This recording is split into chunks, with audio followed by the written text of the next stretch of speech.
Umabot na sa halos kalahating bilyong piso ang inilaan para sa pagpapatayo ng isang health facility sa Quezon Province. Pero 3 taon matapos simulan ang konstruksyon ay hindi pa rin umano buo ang pundasyon nito. Ang detalye sa exclusive agenda report ni Andrea Salve. Hindi pa rin buo ang structural ng itinatayong Southern Luzon Multi-Specialty Medical Center sa Tayabas City, Quezon.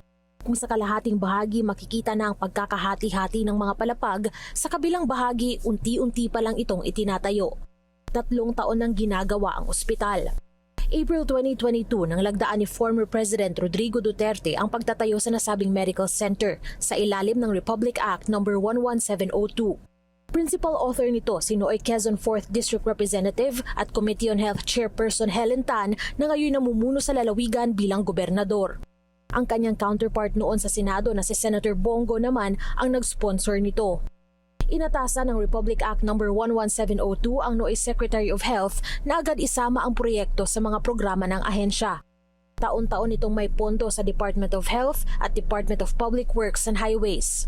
Sa DOH budget mula 2023 hanggang 2025, aabot na sa mahigit 113.8 million pesos ang nailalaang pondo para sa maintenance and other operating expenses ng ospital. Para naman sa construction, consistent din itong may pondo sa ilalim ng DPWH. Ang perang ginamit sa pagsisimula ng construction noong 2023 galing sa 2022 GAA at kung susumahin, aabot na rin sa 480 million pesos ang na-allocate na budget para rito hanggang 2025.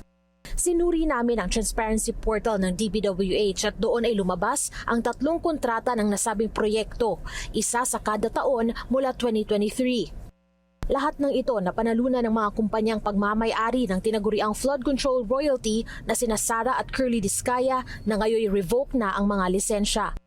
Ang 2023 contract nagkakahalaga ng mahigit 96.4 million pesos at inaward sa Great Pacific Builders and General Contractor Incorporated. Batay sa portal, 100% o nakumpleto na ang proyekto. Mahigit 173 million naman ang halaga ng kontratang napanalunan ng St. Gerard Construction General Contractor and Development Corporation noong 2024.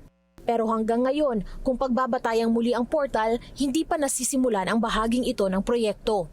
Taong 2025, na-award sa parehong kumpanya ang mahigit 195 million na kontrata na nakatag as ongoing sa DPWH portal.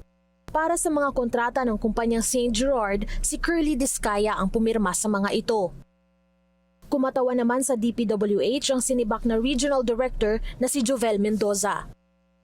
Kasabay na nasibak ni Mendoza sa ahensya ang asawa ni Governor Tan na si Ronel Tan dahil sa umano'y pagkakasangkot sa mga iniimbestigahang flood control project. Para naman sa gobernador, inamin itong na-delay o napabayaan ang construction ng ospital.